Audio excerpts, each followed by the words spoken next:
fam. It's me, your favorite brother, your favorite cousin, your favorite uncle, your favorite nephew, your favorite son, your favorite father, your best friend's best friend. It's me, Dr. Larry, and welcome to Living For You, the YouTube channel.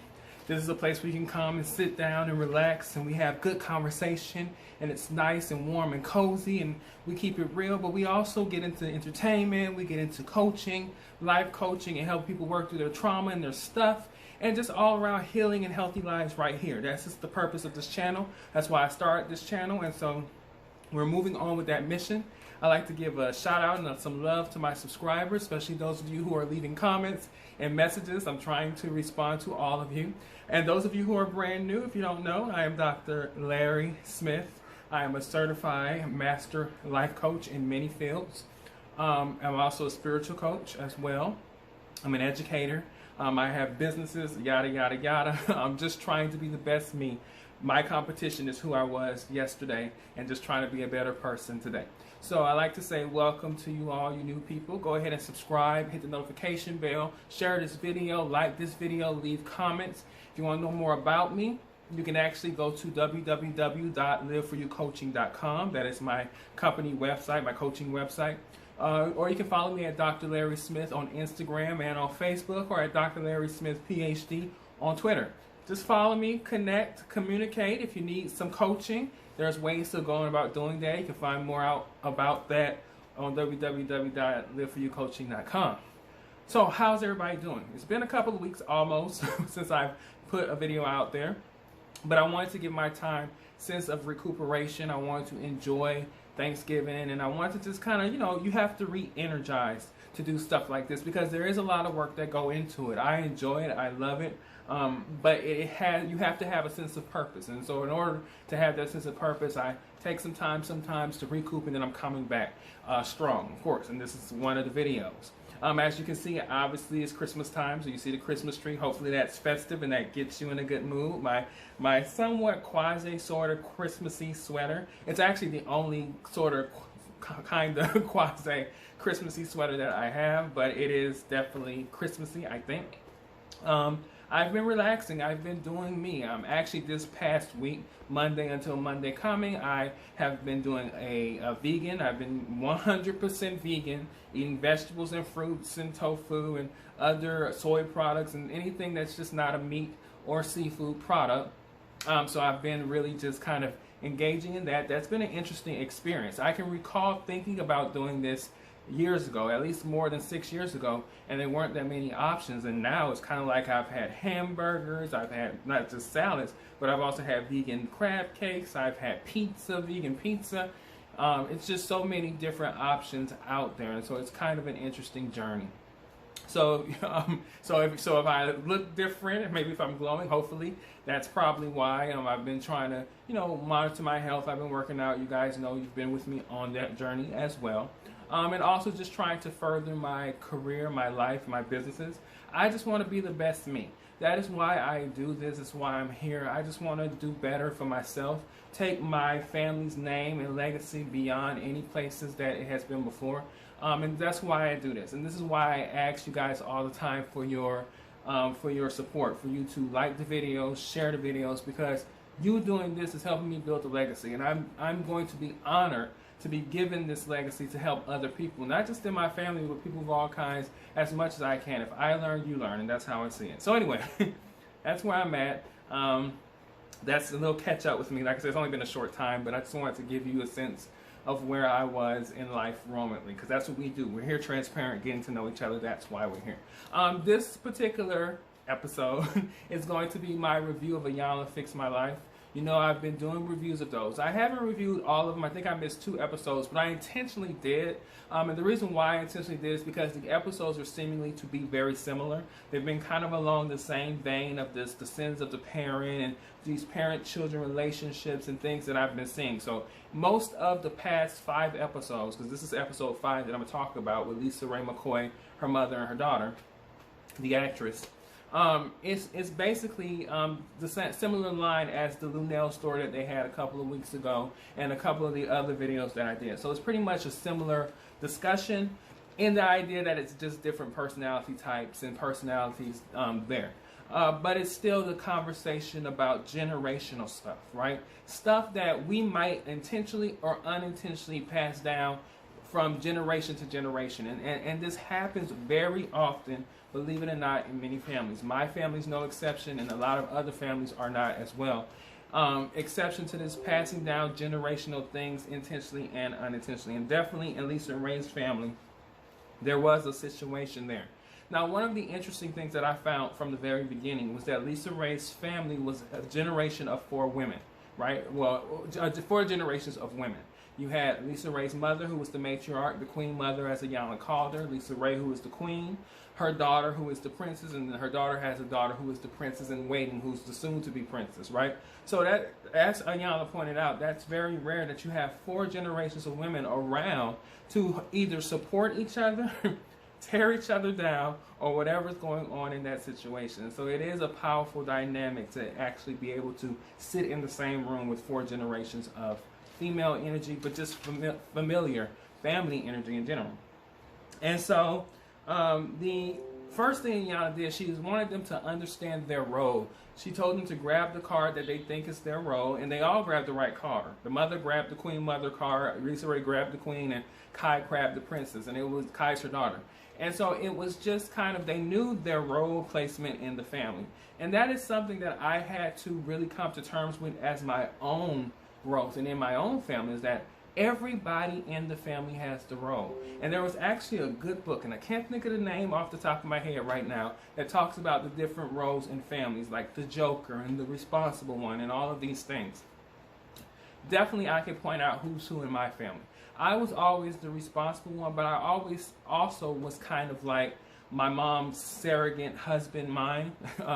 That's a long, deep relationship that I had to deal with also in therapy, but also within myself and with my mom, at least try to deal with that. Because I was always that surrogate. I was that sounding board. I was told things that children shouldn't be told, and I was always the one trying to give advice.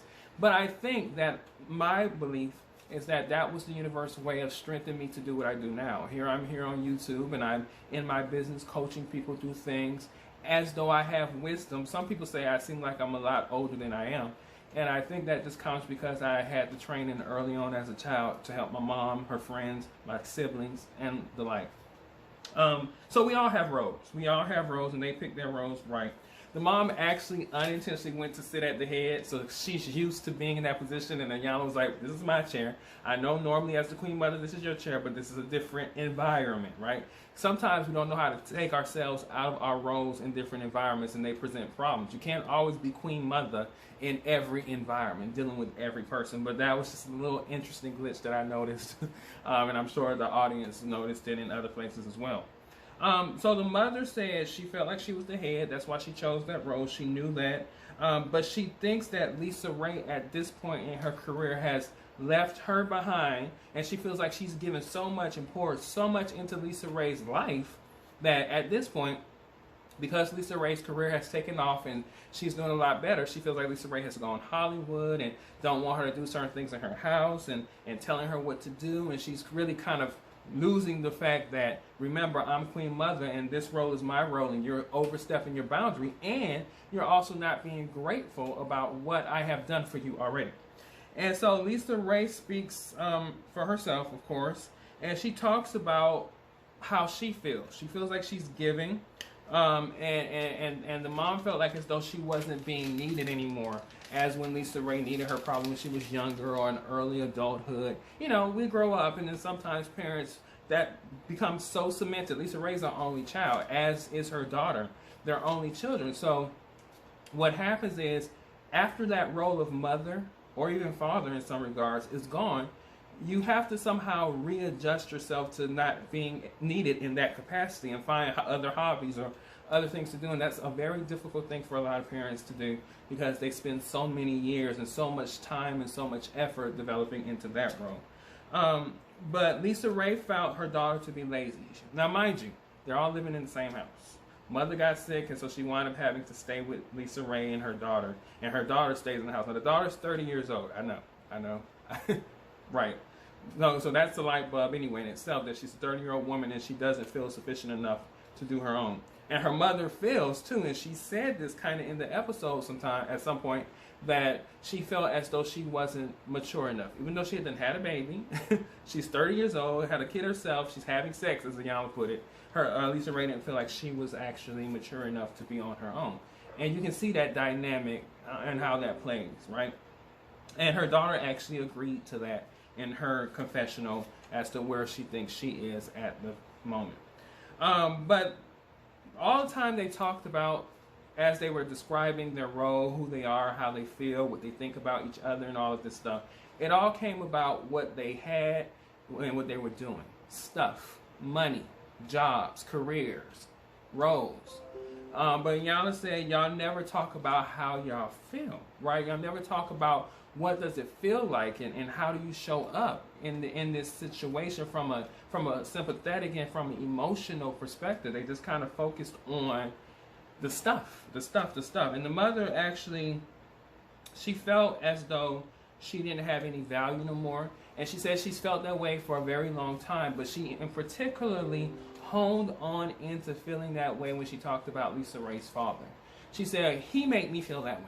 He made me feel like I wasn't valued. I left home. I was the one being taking care of everybody at home, but I got tired of the experience down in Mississippi, and so she left Mississippi and she moved to Chicago with Lisaraye's father, and he was abusive to her. He treated her wrong. He was negative. She stayed with him because she got pregnant. That's how she put it. And he made her value less than what it was. And obviously you can see where this is going, because Lisaraye has high regard for her father. She loves her father, as a lot of daughters do. And that was very interesting. But I thought it was important, and this is a key point that Iyanla pointed out to the both of them. She told Lisaraye's mother, she said, you cannot discuss your relationship with your husband to your daughter who is his daughter, because that is her father and that is a different relationship, and you can't expect her to even have to understand that relationship, because that relationship was your choice, not hers. She didn't choose her father. You chose that husband. And a lot of times, right? A lot of times you see parents sometimes try to play their kids against one another when they're going through marital problems, financial problems, emotional problems. They try to pit the kids against one another, and that's the worst thing you can do. I am a product of that happening, right? And I know as a child you're left with a sense of confusion, not understanding, and as adults you have to either choose to develop a relationship with the parent that you distance because of what the other parent said, or you can just choose not to listen to either one of them. But it gets complicated the more that goes on. She didn't see that. She didn't see her relationship as different than Lisaraye with her father, but it was indeed a different decision. That was a different relationship. That was her decision. Lisaraye was born into it against any will of her own. And so what Iyanla noticed is that all of them had cracks in their crown, right? They pretty much were, not there. And then the mother she goes on a tirade, she gets upset, and so she gets pulled to the side. And while she's getting pulled to the side, Lisaraye asks her daughter a very pointed question: do you think I'm nurturing? And I think as a mother, that's an important question, because one of the thoughts when we think about motherhood is we think about nurturing, right? And her daughter was like, no, not really. You're not nurturing. And that was kind of, I think it hit her in a certain way, because some people confuse monetary, taking of somebody, giving them a place to stay, giving them food to eat, as being nurturing. Those are two different things. Nurturing is deeper than that. You can give people all the world and they don't feel nurtured. And obviously this seems like this was the case here. And so Iyanla didn't want to come across as Hollywood herself. And she didn't want this to be about the cameras or a reality show where they're going back and forth. And she saw that, she felt that in her spirit, so she changed her clothes, right? She went down to her minimum. She went down to her African dashiki and her white and, her wrap, to kind of say, look, this ain't about the glitz, the glamour, the Hollywood, the stage, the show, the presentation. This is about me doing my work. She said she is a wise woman. She is a high priestess, and she is here to do that work and that work alone. And that was actually a very interesting thing, because she noticed, And as a coach, this is important. She noticed that things can go awry really quick if she didn't step back and say, we're not going to go there. This is a different environment, and let's respect it and clear it as such. And she did. What they wound up doing is they wound up clearing and creating sacred space. She sung "Wade in the Water," "Wade in the Water." She sung it in a way to kind of open it up, and touch that emotive level of it and clean the space. You notice I do that. I got the crystals and the candles. I do light, and I do other things. I carry a crystal. I do all of this stuff. Because I want, whenever I'm dealing in spaces like this, coaching, teaching, talking, I want it to be an energetic field of openness and clearness and purity, and to where my words and my intentions are pure. And so that's what I do when I do what I do here, and just in general when I'm working and building. And Kai started to cry. And she pointed it, noticed it, and she said, "I think God is troubling your waters." And she asked what it was. And basically, she felt as though she didn't know who she was. She didn't know why she was. She didn't like the fighting between her mother and her grandmother. And so what wound up happening is Iyanla pulled them off to the side, and she wanted to talk to each of them individually. When she talked to Kai, she realized Kai wasn't really giving emotions. She was doing a lot of thinking, talking about a lot of what she thought from her head, but not from her heart. And she asked, "What is that about?" And Kai was just like, "It's just because I'm very nonchalant." And I was like, "No, you're calling it something that makes you feel good. You're calling it something that gives you peace with it. But really what it is that you're hard and cold, just like your grandmother and just like your mom. What's that about?" And she didn't agree, of course. She did not agree. But she didn't know the difference, right, between being nonchalant and being numb. And there was an actual, kind of situation where you have, she just couldn't feel. It's as though she had gone through so much, had taken so much, had experienced so much, that she was refusing to allow herself to feel. Even when Iyanla talked to her about having to just let it out and fall, she said, no, I will never fall, right? Her pride was like, nope, I won't. And one thing that reminded me of when I observed the mom, Lisaraye, and Kai, I noticed that they're strong women, right? It's like the mom taught Lisaraye to be strong, and Lisaraye taught Kai to be strong, and I'm pretty sure that Kai is going to teach her daughter to be strong. Strong women. Strong black women. But what winds up happening, and this happens very often, is that when you have sometimes the lesson in strength, you lose the lessons in feelings.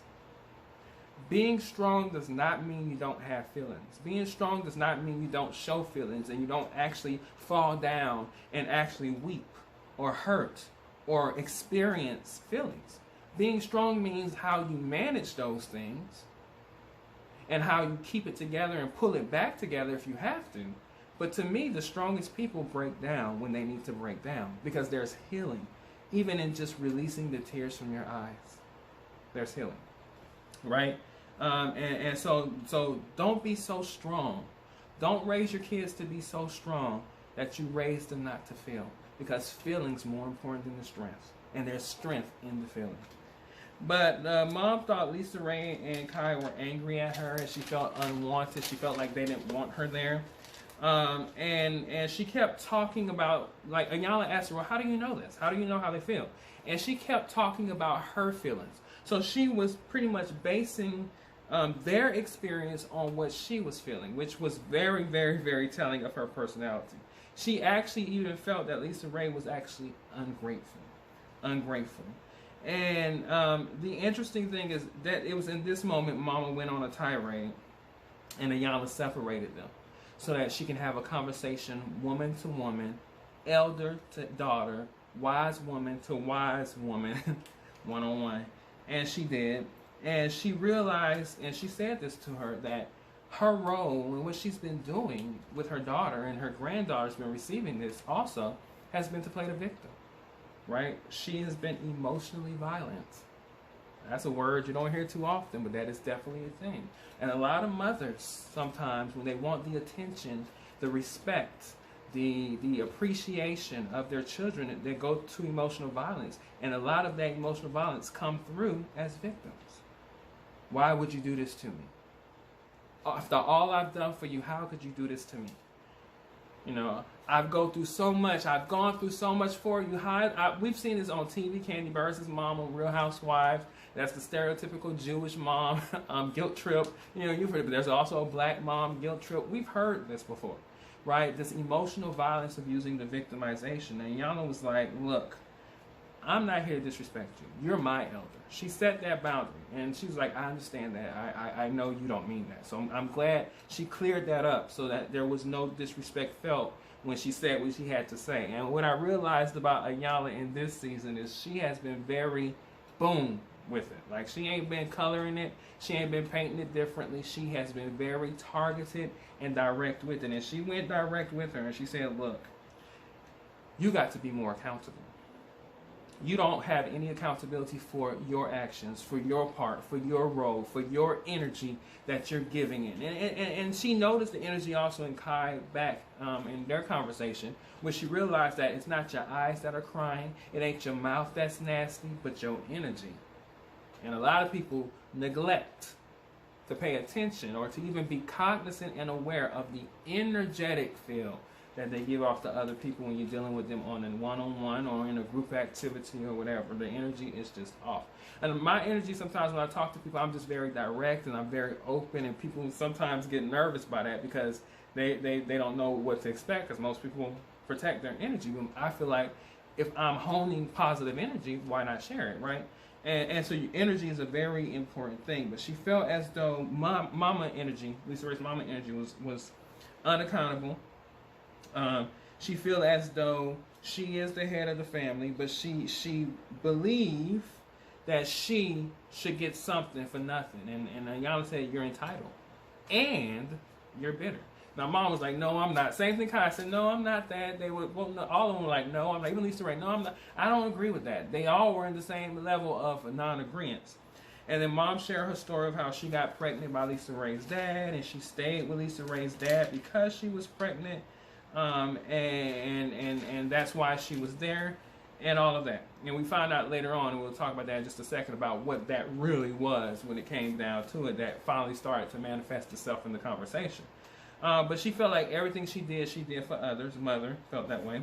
Lisaraye loved her dad, but the relationship that the mom had with dad was terrible and not good and abusive. And Lisaraye didn't experience that with her dad, so her mom had animosities. How could you love this man when this man did this to me? And Iyanla went in and said she didn't have to. That was not her responsibility. That was not her responsibility. She does not have to be accountable for what your relationship with her father was. That was y'all's relationship. That was your choice in that relationship. And so she felt as though mom was, not accountable. She was selfish. She was entitled, and she was bitter. And of course, like I said, mom disagreed.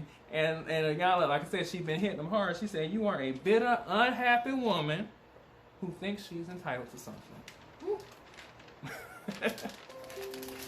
That could have come across as gutter snipe, but I think Mama heard it.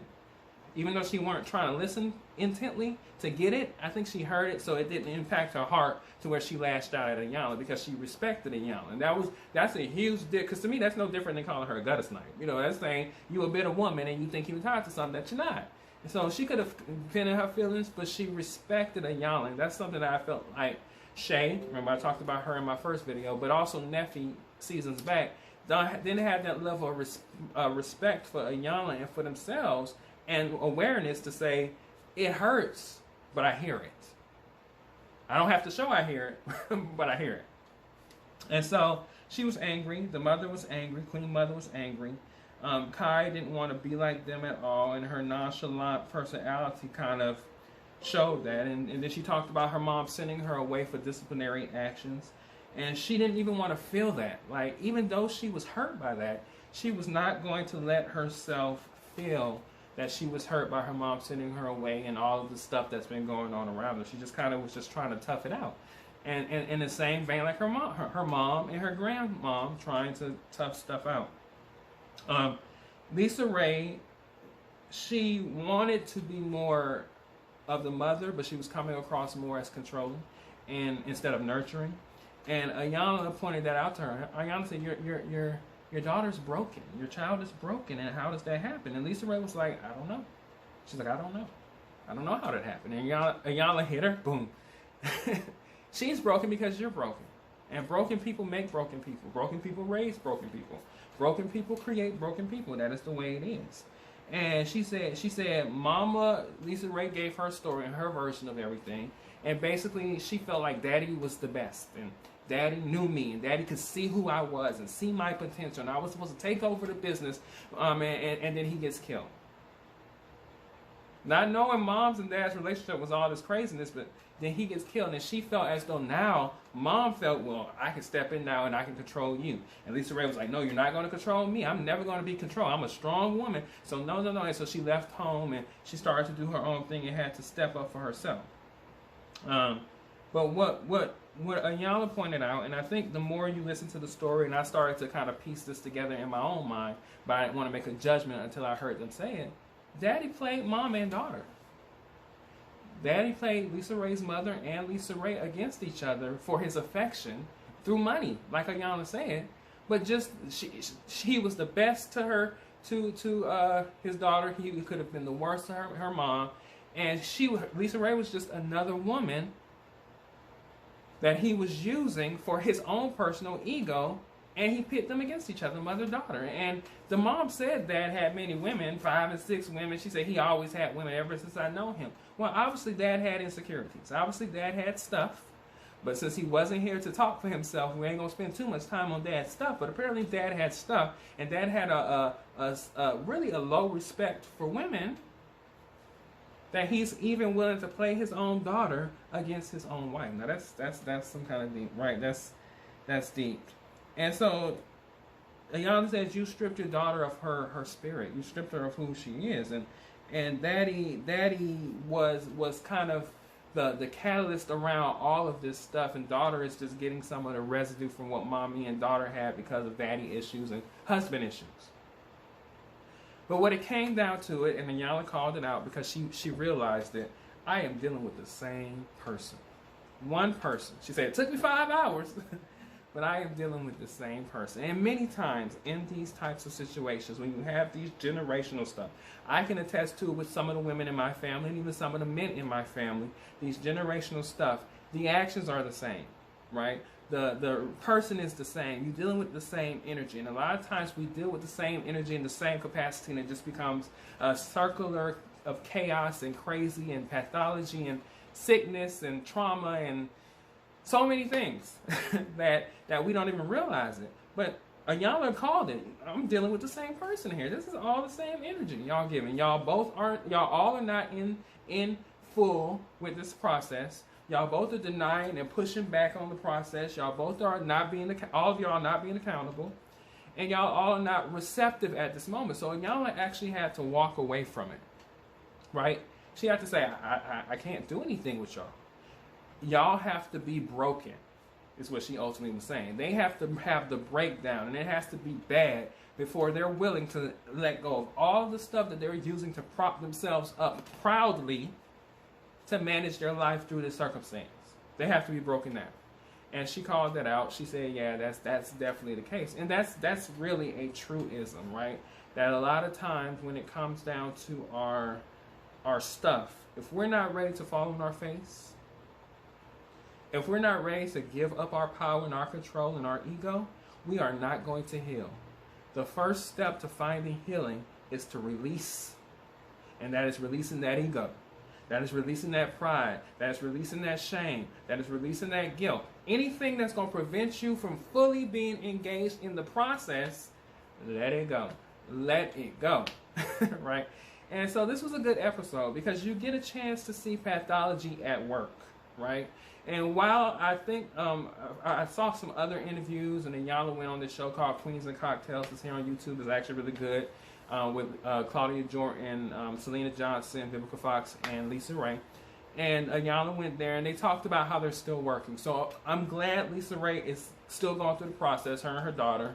Hopefully mom breaks down. I remember hearing her saying her mom didn't even watch the episode of Fix My Life because she just didn't want to face that. But hopefully she will. She's old school, as Iyanla says. And so sometimes set in ways. But there has to be a moment where you say enough is enough and I'm ready to heal. No matter whether you're 18, 28, 38, 88. You have to release. And that just is what it is. But we see the pathology at work, right? You can have these toxic relationships, these catty relationships, and we get comfortable in them and we normalize. Like I'm thinking about Kai. Like my heart is there with her. She's a 30-year-old woman, but she doesn't know how to emotionally feel her womanness, emotionally feel her thoughts and her feelings and her experiences. Who's going to fall into a long-term relationship with a woman like that? Who would fall into a long-term relationship with a man like that? That is an emotionally toxic relationship because you can't feel. So how can you feel your way in love? And unfortunately, it might have to take a breakthrough and a breakdown in order for her to get it. So that's it. I know this video was lengthy, but it was a good episode. Like I said, Iyanla has been giving similar episodes, so I haven't covered everything. But if it's an episode like that plays this Saturday, I'm going to go into it and watch it and take notes, just like I did this one, and discuss it.